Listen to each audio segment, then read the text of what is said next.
अच्छा, कभी ऐसा हुआ है कि आप किसी जरूरी मैसेज के जवाब का इंतजार कर रहे हो, वो 3 छोटे डॉट्स आते हैं, फिर गायब हो जाते हैं और बस बेचैनी शुरू। या फिर ऑफिस में कोई ऐसा ईमेल आता है जो आपको गुस्सा दिलाता है और उंगलियां फौरन कीबोर्ड पर जवाब टाइप करने दौड़ने लगती हैं। हम सब एक ऐसी दुनिया में जी रहे हैं जहां तुरंत जवाब देना ही नॉर्मल है। और शायद यही हमारी सबसे बड़ी कमजोरी बन गई है। हमारे आज के स्रोत strategic patience, why silent main always win में लेखक इसी बात पर जोर देते हैं। अच्छा। हाँ, वो कहते हैं कि दुनिया को सबसे ज्यादा परेशानी सन्नाटे से नहीं, इंतजार से होती है। और जो इंसान रुक सकता है, जो उस बेचैनी को झेल सकता है, असल में सारा कंट्रोल उसी के हाथ में होता है। ये तो बहुत दिलचस्प बात है, क्योंकि हम तो सोचते हैं कि जो सबसे पहले बोलता है वो ज्यादा कॉन्फिडेंट है। हाँ। लेकिन ये किताब कह रही है कि असली ताकत चुप्पी में है। तो आज हम इसी की गहराई में उतरेंगे कि धैर्य और खामोशी को एक हथियार की तरह कैसे इस्तेमाल किया जा सकता है। बिल्कुल। लेखक का तर्क है कि ज्यादातर लोग अपनी ही जल्दबाजी के कैदी बन जाते हैं। कैदी? कैसे? सोचने से पहले बोल देते हैं, समझने से पहले फैसला ले लेते हैं और फिर अपनी बाकी की जिंदगी उस एक पल में की गई गलती की सफाई देने में निकाल देते हैं। ये एक ऐसा जाल है जिसे हम खुद ही बुनते हैं। तो इस जाल से निकलने का तरीका क्या है? इस किताब में कुछ कमाल की ऐतिहासिक कहानियां हैं जो रास्ता दिखाती हैं। चलिए परत दर परत समझते हैं कि चुप्पी में योजना बनाना और सही समय पर कदम उठाना कैसे पूरा खेल बदल सकता है। शुरुआत करते हैं जापान की एक बहुत मशहूर कहानी से, 47 रोनिन की कहानी। ओह हाँ, 47 रोनिन। मैंने इनके बारे में सुना है। ये वही समुराई थे ना जिनके स्वामी को एक भ्रष्ट सरकारी अधिकारी ने साजिश करके मरवा दिया था। तो उसूलों के हिसाब से तो उन्हें फौरन अपनी इज्जत और अपने स्वामी का बदला लेना चाहिए था, है ना? बिल्कुल। समाज तो उनसे यही उम्मीद कर रहा था। हाँ, उस दौर में सम्मान ही सब कुछ था और उनसे उम्मीद थी कि वो तुरंत उस अधिकारी के महल पर धावा बोलेंगे और लड़ते लड़ते मर जाएंगे। लेकिन उन्होंने ऐसा नहीं किया। क्यों? वो जानते थे कि अगर वो गुस्से में आकर तुरंत हमला करते तो वो सब मारे जाते और उनका मकसद भी अधूरा रह जाता। दुश्मन पूरी तरह तैयार बैठा था। तो उन्होंने ऐसा क्या किया जो किसी ने सोचा भी नहीं था? उन्होंने वो किया जो एक सैमुराई के लिए शायद मौत से भी बदतर था। उन्होंने अपमान का रास्ता चुना। अपमान का मतलब? वो 47 के 47 योद्धा बिखर गए, अपनी तलवारें बेच दी, अपने परिवार छोड़ दिए। कोई शराबी बन गया, गलियों में पड़ा रहता, कोई जुआरी बन गया, कोई भिखारी। वो समाज की नजरों में पूरी तरह से गिर गए। सोचकर ही अजीब लगता है, जिन योद्धाओं की लोग इतनी इज्जत करते थे अब उन्हीं पर थूक रहे थे, उन्हें कायर कह रहे थे। ये सब झेलना कितना मुश्किल रहा होगा। बहुत ज्यादा। और ये कोई 1-2 दिन का नाटक नहीं था, ये 2 साल तक चला। 2 साल? हाँ, 2 साल तक उन्होंने ये जिल्लत सही और इसका असर ठीक वही हुआ जो उन्होंने सोचा था। क्या हुआ? उनके दुश्मन उस भ्रष्ट अधिकारी को लगा कि खतरा टल गया। उसने अपनी सुरक्षा कम कर दी, अपने जासूस हटा लिए। वो पूरी तरह निश्चिंत हो गया कि ये कायर अब कुछ नहीं कर सकते। और बस यही उन्होंने मौके का फायदा उठाया। एकदम सही। 2 साल बाद एक बर्फीली रात में जब दुश्मन के महल में सब सो रहे थे, वो 47 रोनिन चुपचाप फिर से इकट्ठा हुए। उन्होंने बिना शोर किए महल पर हमला किया, अपने स्वामी के दुश्मन का सर कलम किया और बिना किसी नुकसान के अपना बदला पूरा कर लिया।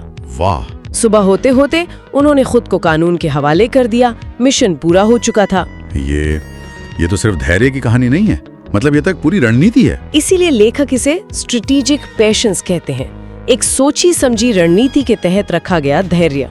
ये सिर्फ इंतजार करना नहीं है, ये दुश्मन को उसकी सबसे बड़ी गलती करने का मौका देना है। अच्छा। जो तुरंत प्रतिक्रिया देता है वो अपने सारे पत्ते खोल देता है, लेकिन जो इंतजार करता है वो दुश्मन को इतना सहज कर देता है कि वो खुद ही अपनी गलतियों के जाल में फंस जाता है। तो ये तो हुई अपनी चाल छिपाने की बात, दुश्मन को धोखा देने की। लेकिन क्या हो अगर आपकी चाल हो ही ना, मतलब आप कुछ करे ही नहीं। फ्रांस के राजा लुई 14वें, हाँ, वो ऐसी कला के माहिर थे। हाँ, ये उदाहरण तो और भी कमाल का है।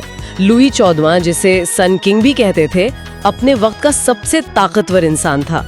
लेकिन किताब के मुताबिक उसकी ताकत चीखने, चिल्लाने या धमकियां देने में नहीं थी। तो फिर किस चीज में थी? किताब में एक बड़ा मजेदार सीन बताया गया है। हाँ। कल्पना कीजिए, राजा अपने दरबार में बैठा है और उसका कोई मंत्री घबराया हुआ, कांपते हुए अंदर आता है। वो कोई बहुत बुरी खबर सुनाता है। मान लीजिए जंग छिड़ गई है या किसी सूबे में बगावत हो गई है, और ऐसी खबर सुनकर किसी भी राजा को गुस्सा आएगा, वो बेचैन हो जाएगा, कुछ तो करेगा। लेकिन लुई 14वां नहीं, वो बिना किसी हाव भाव के एकदम शांत चेहरे से पूरी बात सुनता था। उसके चेहरे पर ना गुस्सा, ना डर, ना हैरानी, कुछ भी नहीं। कुछ भी नहीं। और जब मंत्री अपनी बात खत्म कर लेता तो राजा सिर्फ 2 शब्द कहता था। सिर्फ 2 शब्द? मैं देखूंगा। और बस वहां से उठकर चला जाता। अब सोचिए ये मैं देखूंगा सुनकर उस मंत्री का क्या हाल होता होगा। यही तो सारा खेल था। लेखक कहते हैं कि ये 2 शब्द उस मंत्री को हफ्तों तक सोने नहीं देते थे। वो सोचता रहता, राजा क्या करेगा, क्या मुझे सजा मिलेगी, क्या मेरी नौकरी जाएगी। उसके दिमाग में हजारों सवाल घूमने लगते थे। ये तो आज के बॉस के let me get back to you का 17वीं सदी का वर्जन था, लेकिन 1000 गुना ज्यादा असरदार। बिल्कुल। लेकिन ये काम कैसे करता था?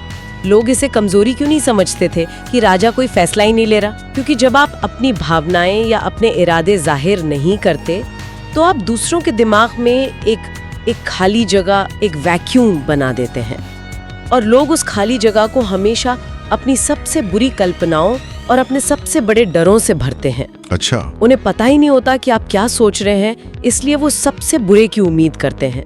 और यही डर, यही अनिश्चितता धीरे धीरे सम्मान और ताकत में बदल जाती है।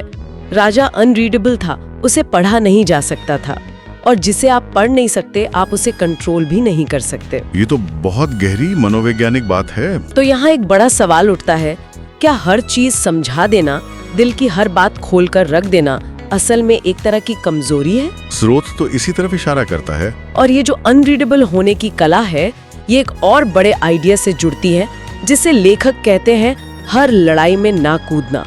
ऑब्जर्वर यानी सिर्फ देखने वाले की ताकत को समझना। इसे थोड़ा और समझाइए। ज्यादातर लोग लड़ाई के मैदान के बीच में खड़े होकर लड़ते हैं।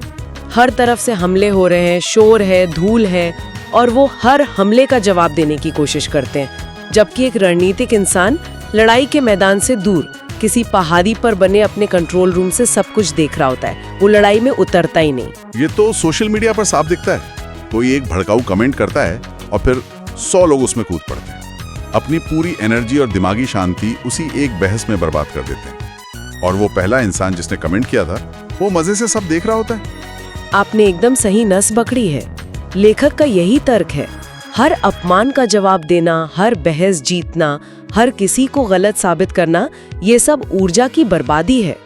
जब आप इन छोटी छोटी लड़ाइयों में उलझते हैं तो आप अपनी असली लड़ाई के लिए ताकत खो देते हैं, जो लड़ाई सच में मायने रखती है।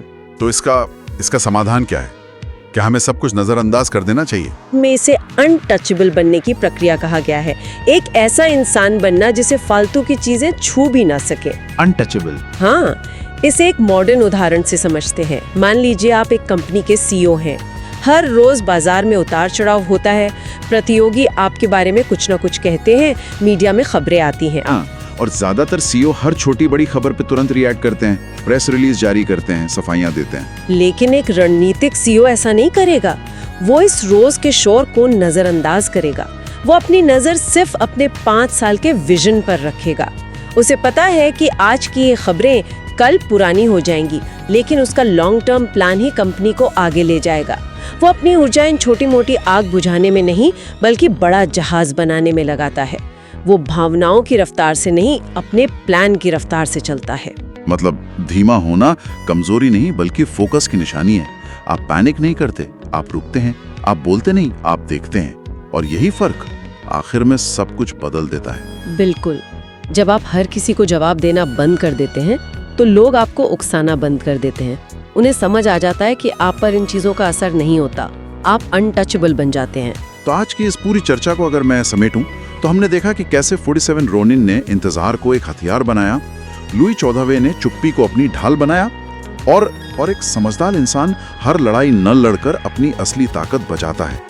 धैर्य सिर्फ इंतजार करना नहीं, बल्कि कंट्रोल करने का एक तरीका है। हाँ, और जब कोई इन तीनों चीजों को सीख लेता है तो वो उस स्तर पर पहुंच जाता है जिसे लेखक डिटैचमेंट कहते हैं, यानी अलगाव। एक ऐसी मानसिक स्थिति जहां आपको नतीजों की परवाह नहीं रहती।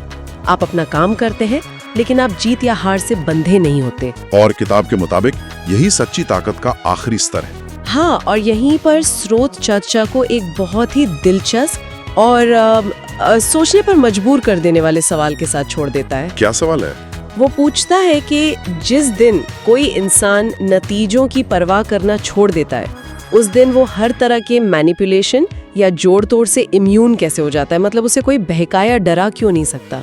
और इसी से जुड़ा एक और सवाल, जो इंसान दुनिया से कम चाहता है वही सबसे ज्यादा खतरनाक क्यों माना जाता है? सोचने वाली बात है ना। हाँ। कि जिस इंसान को आपसे कुछ चाहिए ही नहीं, आप उससे कंट्रोल कैसे करेंगे?